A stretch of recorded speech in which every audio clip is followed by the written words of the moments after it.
자, 우리 한 절씩 교독하고 마지막 절은 함께 읽겠습니다. 모세가 그의 장인 미디안 제사장 이드로의 양떼를 치더니 그 떼를 광야 서쪽으로 인도하여 하나님의 산 호렙에 이르매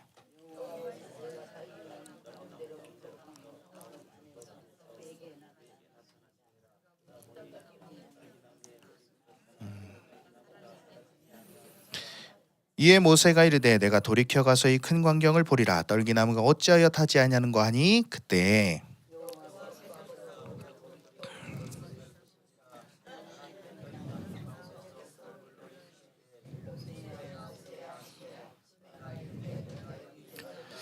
하나님이 이르시되 이리로 가까이 오지 말라. 내가 선 곳은 거룩한 땅이니 내 발에서 신을 벗으라.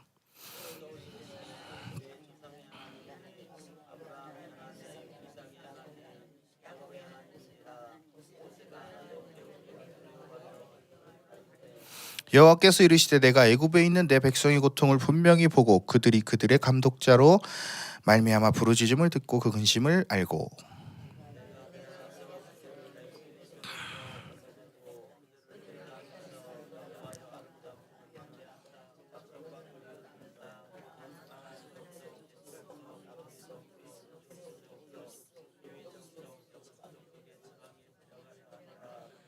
이제 가라. 이스라엘 자손의 부르짖음이 내게 달하고 애굽 사람이 그들을 괴롭히는 학대도 내가 보았으니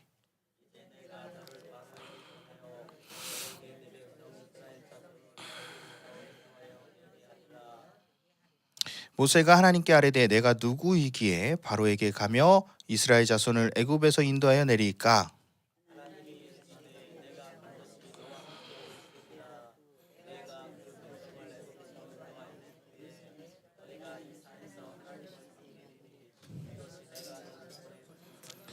모세가 하나님께 아뢰되 내가 이스라엘 자손에게 가서 이르기를 너희의 조상의 하나님이 나를 너희에게 보내셨다 하면 그들이 내게 묻기를 그의 이름이 무엇이냐 하리니 내가 무엇이라고 그들에게 말하리이까?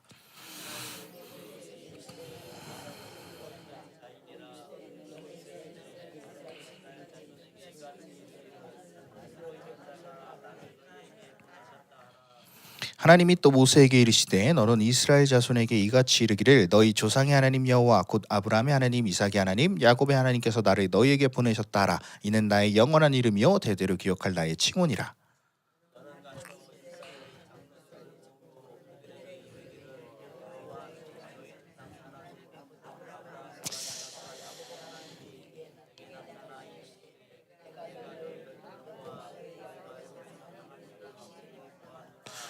내가 말하였거니와 내가 너희를 애굽의 고난 중에서 인도하여 내어 젖과 꿀이 흐르는 땅 곧 가나안 족속 헷 족속 아모리 족속 브리스 족속 히위 족속 여부스 족속의 땅으로 올라가게 하리라 하셨다 하면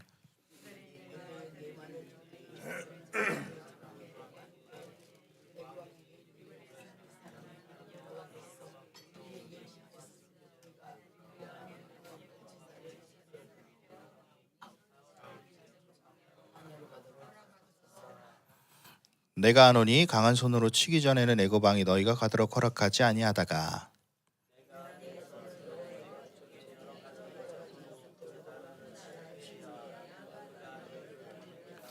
내가 애굽 사람으로 이 백성에게 은혜를 입히게 할지라 너희가 나갈 때에 빈손으로 가지 아니하리니 여인들은 모두 그 이웃 사람과 및 자기 집에 거류하는 여인에게 은 패물과 금 패물과 의복을 구하여 너희의 자녀를 꾸미라. 너희는 애굽 사람들의 물품을 취하리라. 아멘. 자, 오늘은 출애굽기 3장 우리의 부르심이라는 제목으로 은혜 나누도록 하겠습니다. 할렐루야. 아멘. 오늘도 나오신 여러분들을 주님의 이름으로 환영하고 축복합니다. 아멘. 자, 출애굽기 2장의 말씀은 뭐였냐면 이제 모세 이제 정말로 그 낳은 아기들을 죽이게 돼서 모세를 숨기고 키우다가 이제 갈대상자에 떠내려 보내죠. 근데 하나님의 은혜로 바로의 딸에게 발견이 되고 모세가 바로의 아들이 됐습니다. 그런데 히브리 사람을 괴롭히는 애굽 병사를 보고 나무라다가 그 다음날 때렸는데 죽여버리게 됐어요. 그 길로 이제 미디안 광야로 떠나서 40년의 생활을 보내게 됩니다. 자, 그리고 오늘은요 모세가 미디안 광야에서 40년 동안 양치기 생활하다가 드디어 이제 때가 되어서 하나님이 쓰시려고 부르시는 그런 장면이 있습니다. 모세가 이 40년간의 연단을 받았죠. 이 40년간 연단을 받는 건 참으로 쉽지 않은 일입니다. 그죠? 그런데 바울은 한 17년 정도 영성을 했다고 했고, 또 다윗은 한 7, 8년 정도, 또 베드로는 3년, 짧죠. 뭐 무식해서 3년 받았다 그런 얘기도 있는데, 사람마다 때는 다 다르지만 하나님은 분명히 우리를 깨끗하고 정결하게 씻어서 사용하십니다. 아멘. 자, 근데 그러나 그 고집이 세면 그 연단의 시간이 점점 길어지게 되어 있어요. 그래서 우리는 어떻게 해야 돼요? 무조건 빨리 순종해야 된다. 아멘. 자, 오늘 본문은 이제 모세가 40년 미디안 광야의 세월을 통해서 하나님의 모든 섭리와 때가 맞았기 때문에 이제 모세를 부르신 것입니다. 아멘. 자, 그래서 이제 오늘 부르심의 이 사건을 통해서 네 가지를 볼 텐데, 4절 한번 볼게요. 본문 4절 말씀. 자, 함께 읽겠습니다. 시작. 여호와께서 그가 보시려고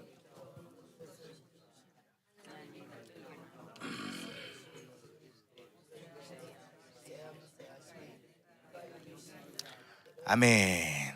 자, 이제 어떤 장면이냐?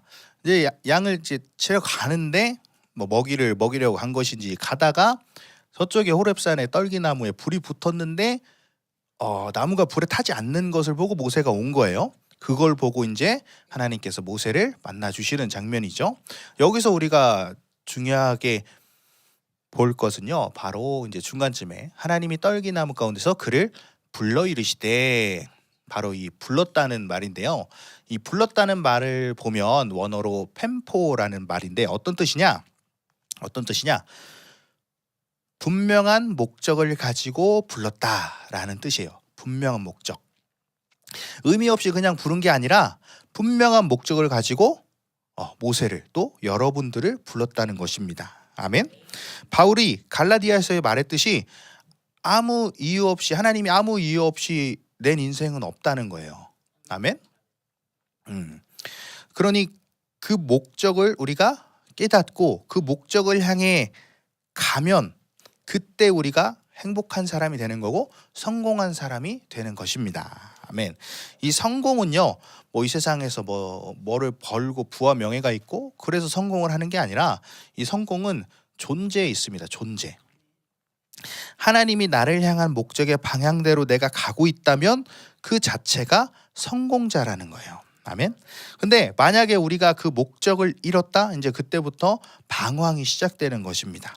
여러분들이 주님을 만날 때 중요한 건 뭐냐면, 나에게 있어서 부르신 목적을 깨닫게 하는 것이 첫 번째 과정이라는 거예요. 이 부르심의 목적을 깨닫는 것이, 물론 어떤 사람은 그런 영적 무지와 또는 죄악에 빠져 살면서 그 기간이 좀 딜레이 될 수도 있지만, 헤매는 시간이 있겠지만, 결국 이 교회를 통해서 모두가 그 목적을 깨닫고 그 목적대로 가게 하신다는 것입니다. 아멘. 그래서 우리는 담임 목사님을 통해서 선포되는 우리 교회의 그런 말씀들, 비전들을 우리가 알고 거기에 동의하고, 나의 부르심이 이 비전에 있구나라는 것을 알고 교회에서 신앙생활을 시작해야 되는 거예요. 아멘. 그것이 안 되면 어떻게 되냐? 견디질 못하는 거예요. 우리 어디로 가야 되나? 저기로 가야 되나? 그렇게 되는 거예요. 교회의 비전이 무엇인지 정확히 알고 그것에 대해 부르심의 확증을 받고 그 목적대로 나아가는 것. 그럼 어떻게 돼야 되냐? 우리가 성령에 장악돼야 된다는 거예요. 왜냐? 성령에 장악되어야 그 부르심을 깨달을 수 있거든요. 지금 한국교회 많은 사람들이 성령에 장악되지 않은 이유는 이 부르심을 모르기 때문입니다. 그러니까 어떻게 해요? 부르심을 모르니까 그냥 왔다 갔다만 하는 거예요. 왔다 갔다. 성도가 먹고 사는 문제는 하나님만 잘 믿으면 하나님이 해결해 줘요. 그거는. 근데 성도는 그 교회의 부르심을 통해서 그 비전을 얼마나 품느냐에 따라서 그 축복이 결정되는 거예요. 우리 예전에 창세기에서도 얘기했죠. 비전을 품는 만큼 하나님께서 축복하신다고. 우리는 이 교회에 대한 비전을 정확하게 품어야 되는 것입니다. 그래서 비전이 없이 그냥 교회만 왔다 갔다 하는 사람들을 하나님께서는 축복하실 수 없겠죠. 왜?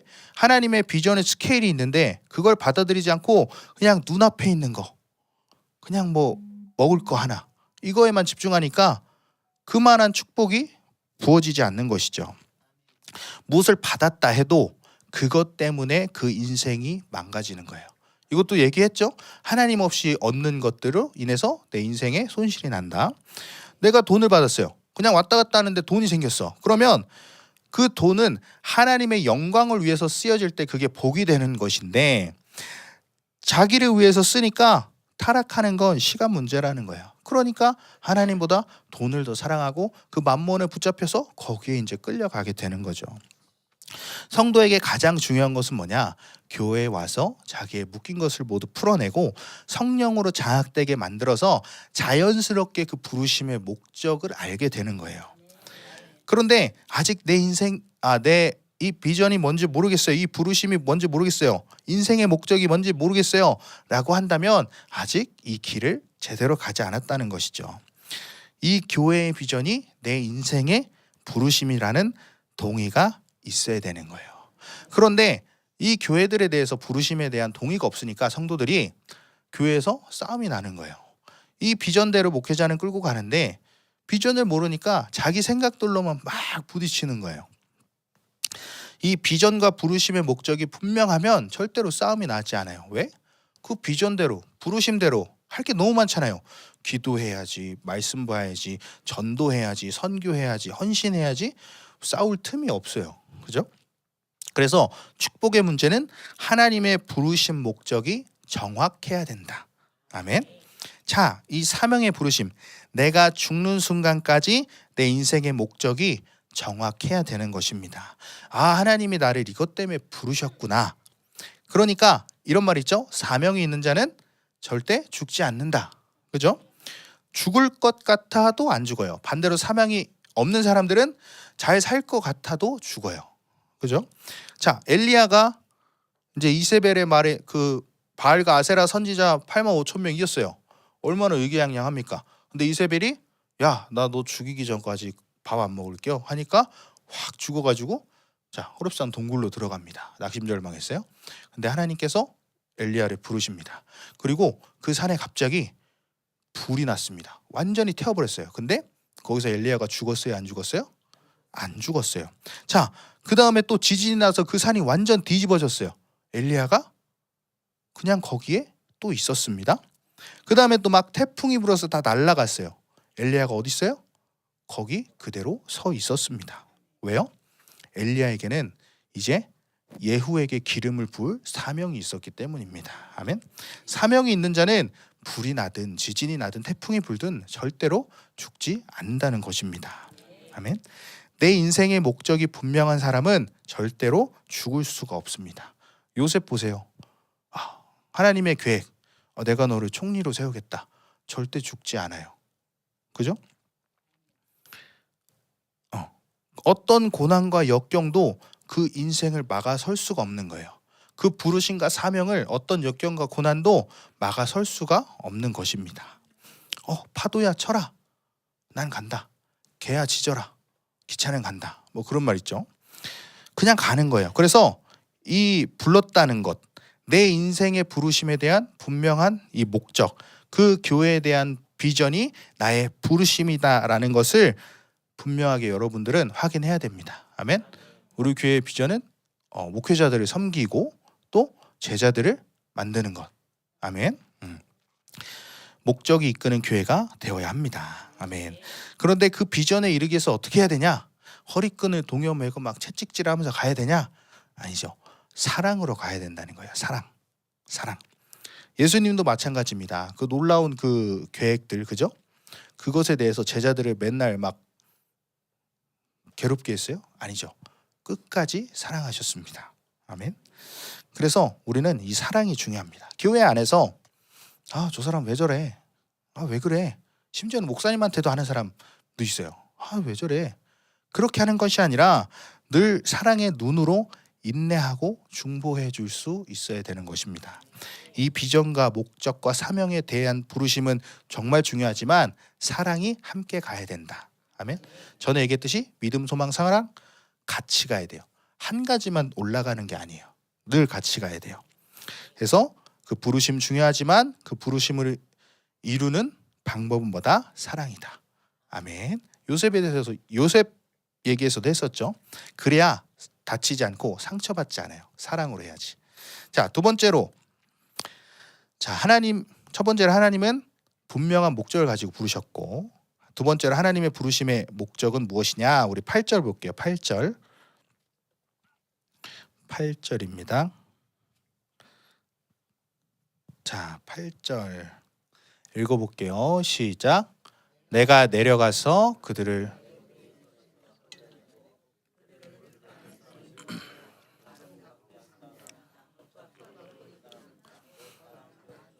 헷 족속, 아모리 족속, 브리스 족속, 히위 족속, 여부스 족속의 지방에 데려가러 하노라. 아멘. 자, 이제 그 부르심의 목적이 뭐냐? 애굽인의 손에서 건져내고 젖과 꿀이 흐르는 땅 가나안에 데려가러 하노라. 아멘. 자, 이제 모세를 부르신 것은 그 백성을 구원하시는 거예요. 그 방법에 대해서 이제 나오는데, 비전은 뭐냐? 하나님의 일하심에 동역하는 거예요. 하나님의 일하심을 도와서 같이 일하는 거예요. 그것이 우리의 부르심의 목적입니다. 하나님이 일하시는데 내가 너 필요해 라고 부르신 거죠. 왜 우리를 부르셨을까요? 일손이 부족해서? 하나님이 혼자 하시면 더 잘할 수 있지 않을까요? 왜 우리를 불렀냐? 사랑하기 때문에. 절대로 아무나 시키지 않습니다. 우리에게 가장 귀한 일을 시키십니다. 그래서 우리는 늘 하나님, 이 부족한 저를 사용해 주셔서 감사합니다 라는 기도를 해야 해요. 그 감격이 우리 안에 진실된 고백으로 나와야 되는 것입니다. 바울이 쓴 서신 보세요. 나는 이방인의 사도다 라고 하잖아요. 이 말의 뉘앙스가 뭐냐면, 이스라엘 사람한테 이방인은 뭐냐? 개만도 못한 사람들이에요. 완전. 근데 이방인의 사도다라고 하는 건 절대로 명예로운 말이 아니에요. 절대로. 그런데 이 바울은 그럼에도 하나님이 나를 사용하셨다는 그 감격에 뭐라고 선포해요? 난 주의 종이고 난 이방인의 사도야라고 당당하게 선포할 수 있는 것입니다. 바울은 이방인의 사도든 뭐든 상관없다는 거예요. 왜? 그분이 나를 부르셨기 때문에. 아멘. 그 감격 자체가 위대한 거예요. 그런데 우리 교회에서 어떻습니까? 교회에서 뭘 시켜요? 우리 집사님, 권사님, 장로님 한번 해보시죠 하면 못해요. 싫어요. 시간 없어요. 그러면 어떻게 되겠어요? 안 되겠죠? 그거는 겸손이 아니에요. 무지해서 그래요. 헌신을 해야, 일을 해야 하나님이 축복하시는 거예요. 아멘? 아멘. 다시 말합니다. 우리의 부르심의 목적은 뭐냐? 하나님이 일하시는데 거기 동역하는 거예요. 그분이 불러주신 거예요. 우리는 감격스러워해야 합니다. 엘리야가 나는 혼자야 라고 생각했을 때 하나님 뭐라고 그랬어요? 내가 7,000명을 남겨뒀다 라고 말씀하시잖아요. 그 하나님의 일하심이 무엇이냐? 이제 8절에 보면 세 가지를 얘기하는데, 자, 8절 처음에 이제 내려가서 건져내고 그 지방으로 인도한다라고, 저기 있구나. 그 땅에서 인도한다. 그죠? 내려가서 건져내고 인도한다. 이 세 가지인데, 먼저 내려왔다는 거예요. 뭐예요? 그분이 육신을 입고 오셨죠? 말씀이 육신이 되어 오셨죠? 성육신, 영어로 인카네이션이라고 하는데, 예수님께서는 말씀으로 이 땅에 오셨습니다. 주님이 강림하셨죠? 그 말씀이 오셨죠? 그 강림이, 그 말씀이 우리의 사명이라는 거예요. 말씀이 육신이 되었다는 것은 당신이 이 땅에 인간의 몸을 입고 와서 하나님의 모습을 우리에게 보여주신 거예요. 그죠? 인자라고 하셨죠? 인자. 왜 인자라고 하셨어요? 그냥 내가 하나님이다 라고 하면 더 증명하기 쉬울 거 아니에요. 그죠? 근데 인간이라고 하셨어요. 왜 그랬을까? 만약에 예수님이 신이라고 했다고 하면 사람들은 안 믿었을 거예요. 왜? 수많은 우상들이 모였어요. 자기를 신격화하는 거잖아요. 그냥 그렇게 여겼을 거예요. 그런데 예수님은 이 땅에서 나는 인간이라고 하고 너희 아픔과 괴로움과 외로움과 슬픔을 난 다 안다. 나는 인자다 라고 하셨습니다. 그런데 그게 바로 하나님을 깨닫게 되는 거예요. 왜요? 예수님의 모습을 통해서 하나님이 드러나기 때문에, 정말 그 말씀이 육신에서 드러나기 때문입니다. 주님께서 말씀하십니다. 나를 본 자는 누굴 봤다 그래요? 아버지 하나님을 봤다고 합니다. 아멘. 인간의 모든 것을 이해할 수 있는 그 모습이 하나님이라는 거예요. 주님께서 이 땅의 말씀으로 육신을 입고 오셨다는 것, 여러분을 그 사명을 위해서 불렀다는 것은 무엇이냐? 그 말씀이 예수님이 하셨던 것처럼 그 말씀이 여러분의 삶 가운데 보여줘야 된다는 거예요. 보여져야 된다는 거예요. 여러분들 통해서 하나님이 드러나야 된다는 것입니다. 아멘. 이것이 그 성육신의 은혜를 입은 사람들의 모습이라는 거예요. 이제 갈라디아서에서 이제 예수의 증인에 대해서 세 가지를 이야기하고 있는데, 첫 번째는 삶으로 하나님을 증거한다 라고 합니다. 뭐냐? 삶으로 하나님을 증거한다. 근데 우리가 착각하지 말아야 할 것은 뭔가 삶을 강조하니까 삶이 대단한 영성이야 라고 착각할 수 있는데, 그것이 아니라 삶은 예수님을 증거하는 첫 번째 관문이라는 거예요. 그게 막 대단하고 최종이 아니라 첫 번째로 드러나야 되는 관문이라는 거예요. 삶에서. 물론 그 삶을 살기 위해서 모든 영성들이 조합이 돼서 그렇게 나타나겠죠. 그래서 성도들에게 삶이 구멍이 난다? 그럼 예수를 전할 수 없어요. 우리 용기가 맨날 학교 가서 친구 때리고 돈 뺏고 막 그러는데, 야 친구야 우리 교회 가자. 그럼 친구들이 뭐라고 그랬어요? 야 너 놈이더라. 그러겠죠? 근데 용기가 막 굳은 일 도맡아 하고 막 위로해주고 막 착한 일하고 하면서 친구야 교회 가자 라고 얘기를 안 해도 야 용기 좀 달라졌다. 그렇게 되는 거예요. 서인이도 그런 굳은 일 도맡아 하고 친구들 도와주고 하는 그 모습을 통해서, 삶을 통해서 교회 다니는 사람들이 이렇게 다르구나, 이렇게 말씀이 드러나는 거잖아요. 그죠? 이런 거예요. 삶이 증거된다. 그렇게 삶에서 하나님이 증거가 되면 그 다음은 뭐냐? 그 사람들을 통해서 하나님의 선포의 권세가 나타난다는 거예요. 그렇게 삶을 사니까 권세가 나타나는, 권세가. 결국 우리 교회가 가고자 하는 수준은 뭐냐? 에베소서 말씀처럼 예수로 충만한 그 충만을 예수로 충만한 그 충만으로 세상을 충만케 하는 거예요. 그냥 나 혼자 충만이 아니라 예수로부터 받은 충만으로 세상을 충만하게 하는 거. 그렇죠? 머리신 예수 그리스도, 몸된 교회, 발밑의 교회. 그 원리대로 예수로부터 충만을 받고 충만함을 만물로 흘러보내는 거예요. 아멘.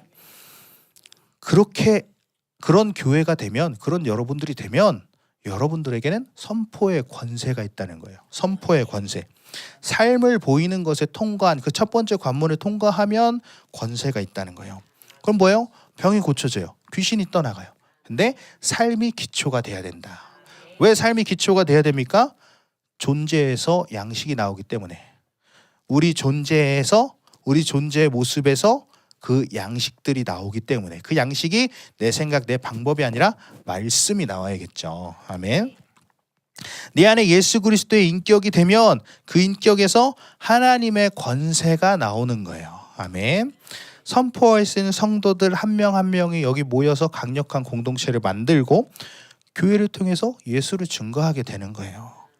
그래서 그런 교회의 등장이 우리에게 계속해서 요구되는 거예요. 그래서 중요한 건 뭐냐? 성도들이 나 하나쯤이야 하고 오늘 기도 안 해. 나 하나쯤이야 하고 오늘 말씀 안 읽어. 그러면 큰일이에요. 어느 곳에서든지 단 한 명이라도 구멍이 나면 그 유출은, 영적인 유출은 엄청나게 큰 거예요. 아멘. 그러니 성도 전체가 예수로 충만할 때 이제 마지막 단계 뭐예요? 교회를 통해 예수의 증거를 나타나게 되는 거예요. 아멘. 성도들이 삶으로 나타내면 권세가 드러나고 그 교회를 통해서 만물이 움직여지는 거예요. 그러니까 교회를 통해서 예수가 증거되는 거예요. 요새 교회 하면 뭐예요? 교회 가면 뭐해? 저 사람 저렇게 안 살더만. 또 우리 사역자들도 마찬가지예요. 어떤 교회 딱 얘기하면 그 교회는 처우가 어떻고 어떤 목사가 어쩌고 저쩌고 그래요. 그런데 정말 이것이 삶에서 드러나고 권세가 드러나면 교회를 통해서 예수가 증거된다. 저게 진짜 참 교회지 라는 것이 우리에게 요구되고 있습니다. 그런 교회가 우리 반석교회가 되기를 축원합니다. 아멘. 그래서 우리가 할 일은 이거예요. 내려왔다, 말씀이 되었다. 무슨 말이에요? 우리의 삶에서 드러나야 된다는 거예요. 이게 되지 않으면 오늘 설교할 필요가 없어요. 왜? 이게 첫 번째인데 이게 안 되면 아무것도 안 되는 거예요. 그래서 삶을 중요시 여기는 거예요. 전부가 아니라 삶이 첫 번째 관문이기 때문에. 두 번째로 내려온 다음에 어떻게 했어요? 건전했어요. 그죠? 건전했다. 이제 구원 사역인데 이 구원이 천국으로 그냥 천국으로 간다는 그 구원이 아니라 포괄적인 구원인데 아파하는 사람이 있으면 치유하는 것이고 문제가 있으면 해결해주고 저희 깊은 곳에 낙심 절망한 사람 있으면 끌어주고 이러한 구원을 얘기하는 건데 교회는 어떠한 역경과 환난과 고난 속에도 그 상황 가운데서 하나님의 의지를 갖고 그곳에 있는 그 영혼들을 탈출시킬 수 있어야 된다는 거예요. 아멘. 우리는 말씀만 기도만 이런 건 없어요. 교회는 말씀이 되었든지 치유가 되었든지 기도가 되었든지 선교가 되었든지 전도가 되었든지 골고루 종합적으로 돼야 되는 거예요. 병을 고치는데 저희 교회는요 그 뼈 붙이는 것만 하고 내장 쪽은 다른 교회 가세요. 이게 아니잖아요. 그죠? 에베소 교회 말씀처럼 정치, 경제, 사회, 문화를 이 만물을 교회가 다스릴 수 있어야 된다는 거예요. 아멘. 아멘. 우리 반석교회가 그런 교회가 되기를 원합니다. 아멘. 그렇게 구원으로 건져내고 그 다음은 인도하였다. 그들을 건져내고 먼저는 내려가서 나를 통해 그 예수가 증거되고 또 나에서 끝나는 것이 아니라 그들을 건져내고 건져내는 것에서 끝내는 것이 아니라 인도한다. 그들을 양육하고 성장시키는 거예요. 아멘. 더 좋은 상황으로 더 좋은 영적 환경으로 인도하는 거예요. 이것이 주님께서 영혼을 향한 여러분의 목적 부르심이라는 거예요. 여러분에게 다 이런 영혼에 대한 부르심이 있는 것입니다.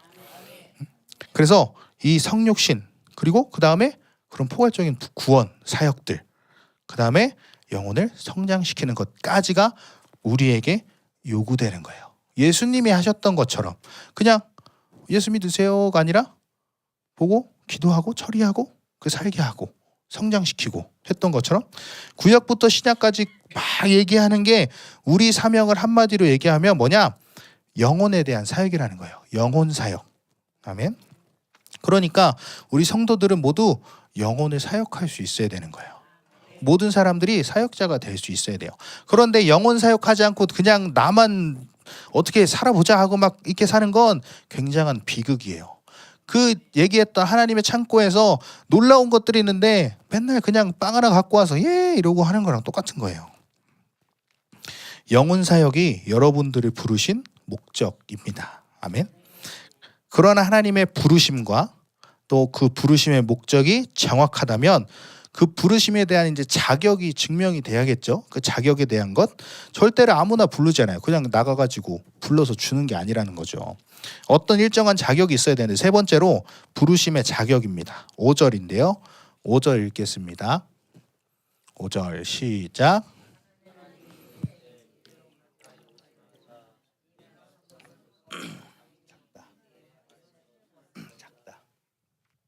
자, 내 발에서 뭐를 벗으래요? 신을 벗으라. 자, 신발을 벗어라인데 이것은 두 가지를 말하고 있습니다. 첫 번째는 뭐냐? 내 자아를 벗어라. 신발 신고 아무데나 그냥 가고 싶은 대로 가는 게 아니라 하나님이 원하시는 곳만 갈 수 있는 사람이 되어야 된다라고 말하는 것이죠. 여러분, 우리는 자신을 완전히 버려야 되는 거예요. 쉽게 얘기해서 내 생각, 내 고집, 내 방법 다 버려야 된다는 것입니다. 그래서 주님이 제자도를 말할 때 누가복음 9장 23절에 뭐라 그랬습니까? 나를 따라오는 자는 자기를 부인하고 또 자기 뭐를 지고 십자가를 지고 나를 따르라. 야, 제자가 될 거니? 그럼 너 자신을 부인해. 너 자기 십자가 지고 쫓아와. 무슨 얘기예요? 진짜 그냥 노예처럼 십자가 들고 쫓아가라는 게 아니잖아요. 내 생각, 내 방법, 내 모든 거 내려놓고 하나님만 의지하고 나아가라. 그래야 된다는 것입니다. 아멘. 자기를 부인하지 않는 사람은 제자가 될 수 없습니다. 아멘.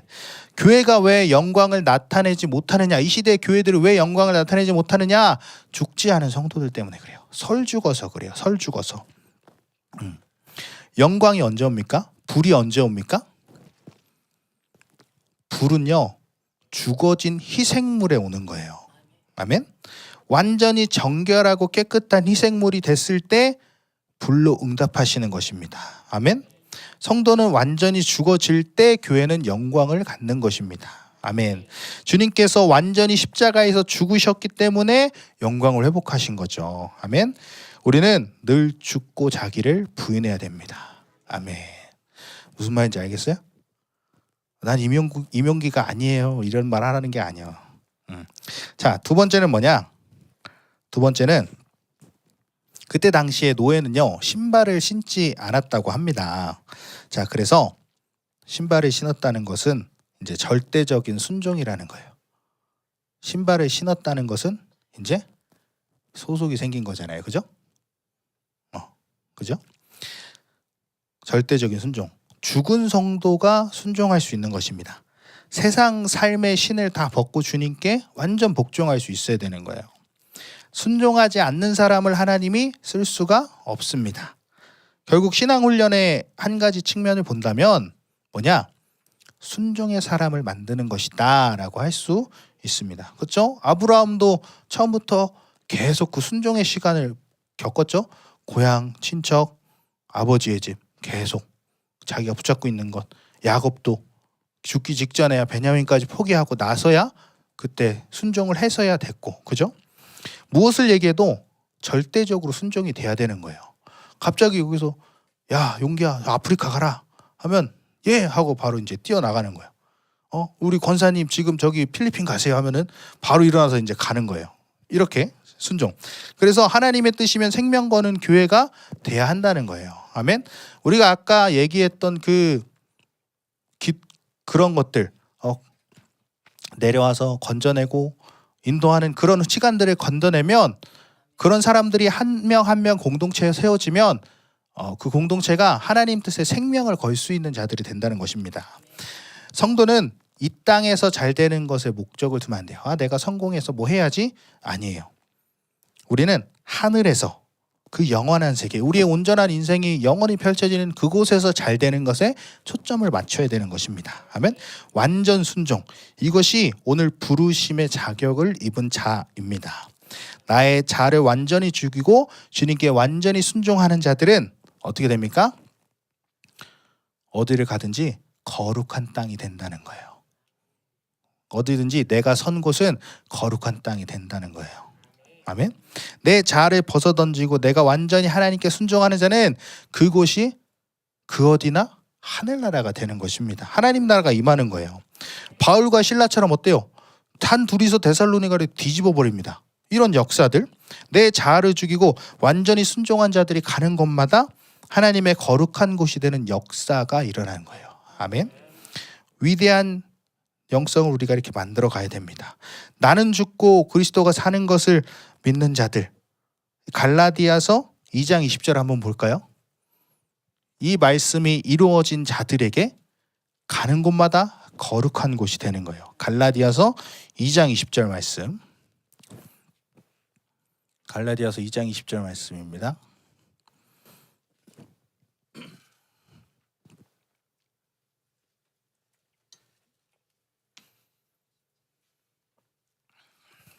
자, 우리 함께 읽겠습니다. 시작. 내가 그리스도와 함께 십자가에 못 박혔나니 그런즉 이제는 내가 사는 것이 아니요 오직 내 안에 그리스도께서 사시는 것이라. 이제 내가 육체 가운데 사는 것은 나를 사랑하사 나를 위하여 자기 자신을 버리신 하나님의 아들을 믿는 믿음 안에서 사는 것이라. 아멘. 내 자아를 버리고 이 말씀이 이루어진 사람들은 어딜 가나 그곳이 거룩한 땅이 되는 거예요. 아멘. 이렇게 되기를 축원합니다. 아멘. 자, 이 거룩한 곳이 된다라는 해석은 여러 가지가 있지만 방금 얘기했던 것처럼 가는 곳마다 거룩한 곳을 만든다 라는 뜻이 있어요. 자, 네 번째로 그러한 놀라운 부르심을 그럼 누가 불렀느냐? 누가 불렀느냐? 자, 통장이 부르면 통장의 권위가 있는 것이고 대통령이 부르면 대통령의 권위가 있는 것이죠. 자, 바울도 자기의 정체성에 대해서 너무나 중요하게 생각해서 늘 시작할 때마다 자기의 정체성을 얘기하죠. 아까 얘기했듯이 난 주의 종이요 이방인의 사도다 선포합니다. 예수 그리스도가 나를 불렀다. 이방의 사도는 절대로 명예적인 게 아니에요. 절대로. 그런데 상관없다. 왜? 만왕의 왕이시요 온 우주 만물을 창조하신 그분이 나를 불렀기 때문에. 뭐든 이방의 사도든 뭐든 그냥 그게 어마어마한 거예요. 교회에서 화장실 청소하는 사람이나 한 100억 헌금한 사람이나 똑같이 존귀하다는 거예요. 왜? 그분이 하나님이 예수님이 부르셨으니까 뭘 하든. 그런데 지금 교회들은 어떻습니까? 하나님에게 헌신하고 드리는 것에 많은 부담을 가집니다. 왜 부담을 가져요? 우리는 생명까지 드리는 사람들인데, 그죠? 그렇기 때문에 교회에서 뭐 헌금했다, 뭐 성물 뭐 드렸다 하면 목이 빳빳해지는 사람들이 많아요. 그죠? 안 보겠지? 그러니까 교회에서 어떤 분이 뭘 하셨대요. 전 모르는 사람인데, 근데 그분이 좀 교회 불편한 행동을 하는데, 저 얘기했죠. 이거 얘기해야 되는 거 아닙니까? 했더니, 저분이 교회에 뭘 하셔가지고, 그냥 넘어가. 그러더라고요. 이해가 안 되더라고요. 아무튼 그런 일들이 있었습니다. 자, 왜냐? 온전함을 보지 못했기 때문에 가지고 있는 걸로 자랑하는 거예요. 그들의 시선도 가지고 있는 걸로 자랑하는 것입니다. 힘의 논리는 뭐예요? 돈이 많네? 한 100억 있네? 그럼 1000억 있는 사람한테 주눅 드는 거예요. 힘의 논리는 그래요. 그런데 온전함을 본 사람들은, 온전한 하나님의 영광을 본 사람들은 내가 가진 것이 자랑이 아니고 내가 무엇을 가지든지 교만해질 이유가 없는 거예요. 왜? 하나님이 내 모든 것이니까. 늘 엎드리고 겸손하고 주님만이 하셔야 된다는 고백이 우리에게 늘 나와야 하는 것입니다. 아멘. 내가 드린 것 때문에, 내가 뭘 가지고 있는 것 때문에, 내가 뭘 했기 때문에 내가 자랑스럽다? 절대로 아닙니다. 디모데후서에 나오듯이 교회는 그것을 자랑하는 것이 아니라 무엇을 자랑해야 되느냐? 진실한 영혼을 자랑해야 되는 거예요. 정결하고 아름다운 영혼을 자랑하고 그것이 존귀한 것입니다. 주님은 늘 그런 사람에게 말을 거시는 거예요. 시편 50편에 다윗이 밧세바를 범했습니다. 뭐 놀라운 일이 일어났나요? 뭐 왕위가 박탈됐나요? 밧세바를 다윗이 범했어도 그는 여전히 왕이었고 여전히 그의 사랑을 갈구하는 많은 궁녀들이 있었고 또 수많은 사람들이 그 앞에 엎드렸어요. 죄를 지었어도 변한 게 없었습니다. 그런데 다윗의 관심은 거기에 없었다는 거예요. 이걸로 인해서 내 왕위에 영향이 가면 어떡하지? 거기에 관심이 없었다는 겁니다. 주여, 이 영혼의 아름다움을 회복시켜 주시옵소서. 그 성실을 거두지 마옵소서. 구원의 기쁨을 회복시켜 주시옵소서. 이 찬양이 있죠? 이것에 집중하는 거예요. 내 영혼에 대해서. 이게 얼마나 어마어마한 것입니까? 여러분들이 가지고 있는 것이 다윗보다 큰가요? 아니죠. 그런데 우리는 어떠한 일이 있을 때 그 영혼에 대해서 기도하는 것이 아니라 그 문제만 놓고 기도한다는 거죠. 다윗은 자신이 가지고 있는 그 누리는 것에 관심이 없어요. 오직 그 영혼이 하나님 앞에서 찌그러졌다. 그거에 고통스럽고 그것에 절규하게 만드는 것입니다. 삶의 문제 때문이 아니라 내 영혼이 하나님 앞에서 그 아름다움과 온전함을 잃어버리면 그것에 고통스러워해야 되는 것입니다. 아멘. 그거 왜 안 되느냐? 죽은 조개에게 모래 알갱이를 넣어도 아무렇지 않아요. 그런데 살아있는 조개에게 모래 알갱이 하나를 넣으면 어떻게 해요? 고통스러워하면서 밀어냅니다. 근데 그게 결국 뭐가 돼요? 진주가 되는 것입니다. 그렇듯이 우리들의 영의 상태가 하나님의 영으로 충만하고 한 10% 정도가 그렇지 않다. 그러면 그것에 괴로워해야 한다는 거예요. 그것에 고통스러워해야 된다는 거예요. 지금 내가 보고 느끼는 문제 때문이 아니라, 상황 때문이 아니라 그 영혼의 상태 때문에. 교회는 가지고 있는 것으로 자랑하는 것이 아닙니다. 오직 영혼의 아름다움을 자랑하는 것입니다. 자, 그래서 누가 불렀느냐? 이 정체성에 대한 얘기. 자, 13, 14, 15절에 나오는데요. 13절 13절 14절 읽어볼게요. 시작.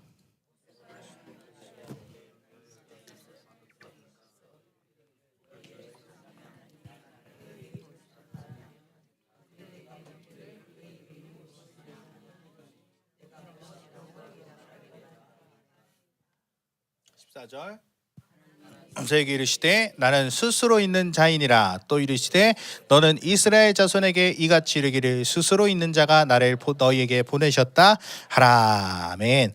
자, 첫 번째로 누가 불렀어요? 하나님께서 부르셨어요. 하나님께서. 자, 모세가 누가 보냈다고 할까요? 라고 하죠. 뭐 여러 가지 해석이 있는데 그 당시에 이방인 우상들에게는 뭐 이름이 있었어요. 그렇기 때문에 어떤 신이 보냈냐 했을 때 대답할 이유가 필요했다. 그건 아니고요. 모세는 이 정체성이 누가 보냈는지 이 부르심이 굉장히 중요했다는 거예요.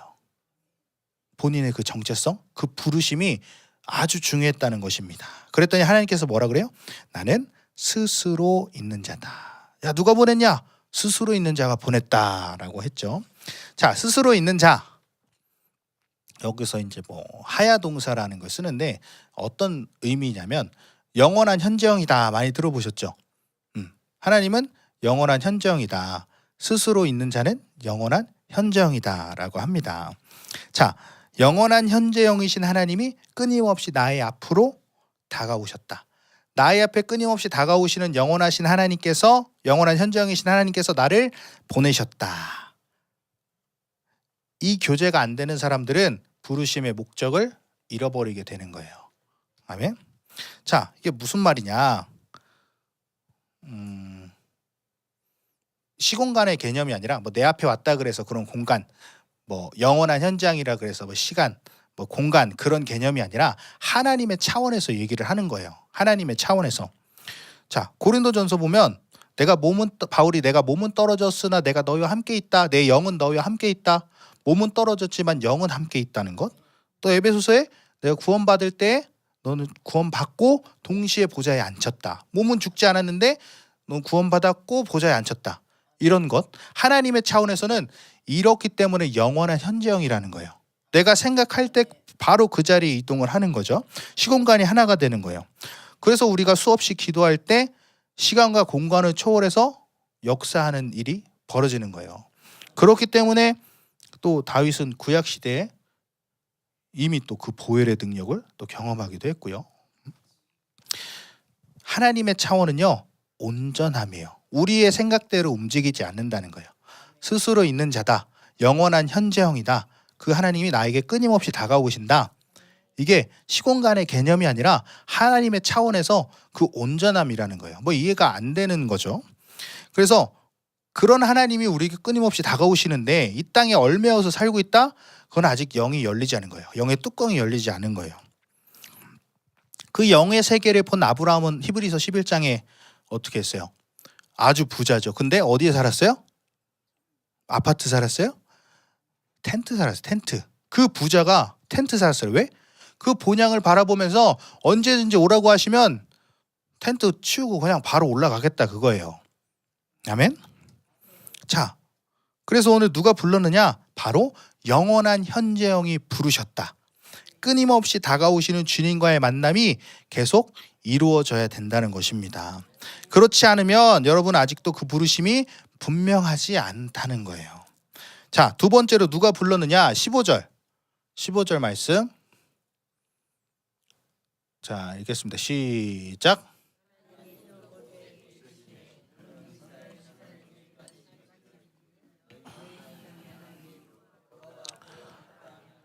이삭의 하나님, 야곱의 하나님께서 나를 너에게 보내셨다 하라.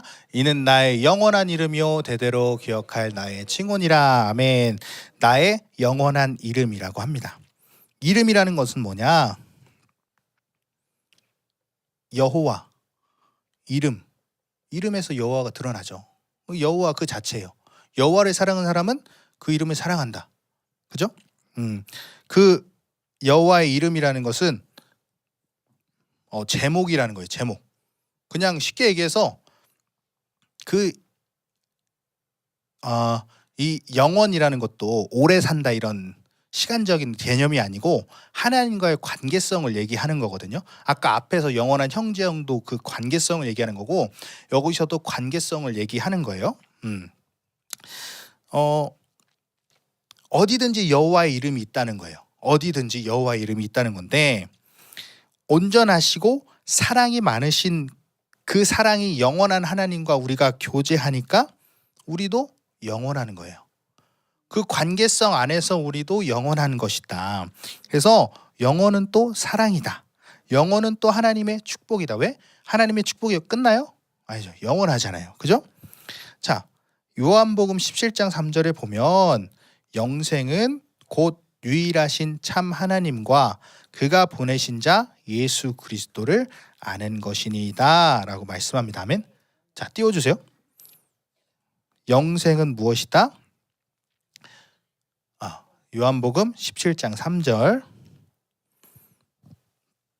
요한복음 17장 3절. 이 영원이라는 것이 절대로 시간적인 개념을 나타내는 게 아니에요. 관계성, 하나님 차원에서의 그 관계성을 나타내는 것입니다. 자, 읽겠습니다. 시작. 영생은 곧 유일하신 참 하나님과 그가 보내신 자 예수 그리스도를 아는 것이니이다. 아멘. 분명히 나와 있죠? 아는 것, 관계성이라는 거예요. 관계성. 여러분이 그분하고 안다는 것은 영원하다는 거예요. 아까 스스로 있는 자 그거랑 똑같은 거예요. 그래서 우리를 누가 불렀냐? 우리를 온전하시고 사랑이 영원하시고 온 우주에 충만하신 분이 우리를 불렀다. 아멘. 사랑과 축복과 모든 좋은 것에 영원하신 관계를 맺은 내가 그분과 관계가 있다는 거예요. 말이 좀 어렵죠? 그냥 주님의 충만하심이 우리를 부른 거예요. 모든 선한 것을 가지신 그분이 우리를 부르신 것이고 우리를 불렀기 때문에 우리가 그 관계 안에서 그 영생을 누릴 수 있다는 거예요. 아멘. 근데 그 영생이 영원히 산다, 오래 산다 그런 얘기가 아닌 거예요. 그냥 끊임없이 관계한다라는 거예요. 생각하면 바로 그 앞에 있는 거예요. 그런 거예요. 예. 자, 그래서 이런 분이 우리를 부르셨어요. 그러니까 우리는 부르신 자의 뜻대로 살아야 되는 거예요. 아멘. 바울처럼 예수 그리스도의 종, 이방인의 사도, 그러니까 그렇게 사는 거예요. 매 맞고 죽을 뻔하고 욕 먹어도 그렇게 사는 거예요. 여러분, 오늘 이런 부르심의 정체성이라면 우리는 이렇게 살아야 되는 거예요. 영원한 현장으로 날마다 우리 앞에 다가오시는 그 하나님과 늘 만나야 되는 거예요. 그 순간들이 점점 모여서 선이 되죠. 그것이 끝까지 영원까지 이루어져야 되는 거예요. 그 사랑의 순간이 모여서 영원이 되는 것입니다. 그 사랑의 놀라운 관계성을 가지고 오늘 우리를 부르셨습니다. 우리는 그것을 깨닫고 살아야 되는 거예요. 그렇게 살지 않으면 그 부르심이 무너지는 거예요. 부르심이 무너지면 기도가 안 돼요. 그래서 우리에게 그 부르심이 이 소망이라는 거예요. 스스로 있으신 분, 영원한 이름, 그분이 우리의 소망이다. 그 이름이 충만한 사람들은 그 각자에 있는 이 온 세상에 충만한 그 이름이 있는 이 세상이 하나님으로 말씀으로 창조되었잖아요. 그 여호와 이름이 온 나무에도 있고 땅에도 있고 풀에도 있고 온 우주 만물에 그것을 바라볼 수 있는 거예요. 그래서 다윗이 뭐라 그랬어요? 여호와 우리 주여, 주의 이름이 온 땅에 어찌 그리 아름다운지요. 그런 고백이 나오게 되는 거예요. 그런데 그 하나님과의 관계성이 없으면 어떻게 돼요? 쟤 왜 이렇게 못생겼어? 우리 애들 많이 하죠, 그죠? 쟤 왜 저렇게 생겼어? 뭐 이런 말 하고 판단하고 그렇게 되면 안 된다는 거죠. 그래서 정리하면 첫 번째로 우리를 부르셨다. 의미 없이 부른 게 아니라 펜포, 분명한 목적을 가지고 부르셨다. 그 목적을 깨닫고 나아갈 때 성공자가 되는 것이고, 성령에 장악당했을 때 우리가 그 부르심의 목적을 알 수 있다. 이 교회의 비전을 알 수 있다. 그 부르심을 알아야 된다. 두 번째로, 그래서 우리를 부르셨는데 그럼 그 목적이 뭐냐? 우리를 구원하시기 위해서 내려와서, 말씀이 주신 데서 내려왔고, 우리는 그걸 통해서 우리 통해서도 그 예수가 증거돼야 되고, 또 나만 그런 게 아니라 그 다른 자들을 건져낼 수 있어야 되고, 또 건져내는 것에서 그치는 것이 아니라 그들을 인도한다. 성장하고 높일 수 있는 거예요. 말씀이 육신이 되었으니 우리 삶에서 말씀이 드러나고, 어떤 영혼들이 치유하고 건져내고 영혼을 돌보고, 또 그를 통해서 정치, 경제, 사회, 문화가 이 만물이 우리 교회를 통해서 움직이고, 그리고 그들을 양육하고 성장시키는 것. 그래서 우리는 이 영혼의 사역을 통해서 풍성하게 만들어야 된다는 것이 우리의 목적이다. 아멘. 자, 그렇다면 어떤 자격을 가질 수 있느냐? 가져야 되냐? 내 자아를 벗고 온전히 순종하는 사람. 완전히 죽어지고 자기를 부인하고 세상의 신을 벗고 늘 보장을 바라보는 사람. 그런 자들이 가는 곳마다 거룩하게 되는 역사가 있는 것입니다. 아멘. 그럼 네 번째로, 그러면 누가 불렀는데? 누가 불렀어요? 영원한 현재형이신 하나님이 끊임없이 내 앞으로 다가오신다. 그 하나님이 나를 불렀다. 그러니까 우리가 자랑할 것은 뭐다? 진실한 영혼뿐이다. 아멘. 영원하신 이름이 우리를 불렀다. 온전하신, 사랑이 영원하신, 온 우주에 충만하신 분이 우리를 부르셨다. 아멘. 여러분들이 이것을 기억하고 이 부르심에 대해서 정확하게 깨닫기를 축원합니다.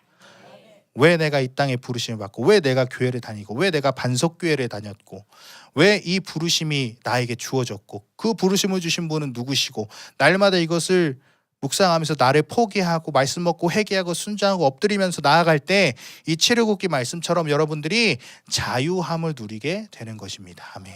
오늘 이제 모세를 통해서 그 위대한 출애굽의 여정이 시작됐어요. 그죠? 시작은 미약해요. 뭘 못하겠어요? 모세, 어떻게 해요? 어떻게 가요?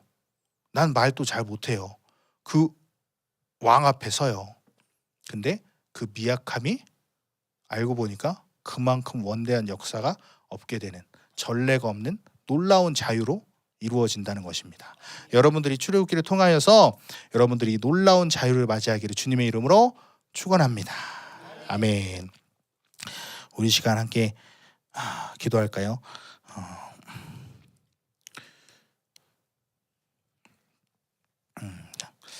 우리 시간 기도할 때 하나님, 우리를 향한 그 하나님의 부르심을 알게 하여 주시옵소서. 우리를 향한 그 놀라운 뜻이 무엇인지 알게 하여 주시옵소서. 하나님, 정말 우리가 어떤 분이 나를 부르셨고, 나를 부르신 목적이 무엇이고, 내가 어떻게 살아가야 하는지를 하나님 깨닫게 하시고 부르심의 목적대로 향해 가는 반석교회 성도들 될 수 있도록 하나님, 우리가 결단하며 나아가게 하여 주시옵소서. 우리 다 같이 주여 한번 부르짖고 기도합시다. 주여!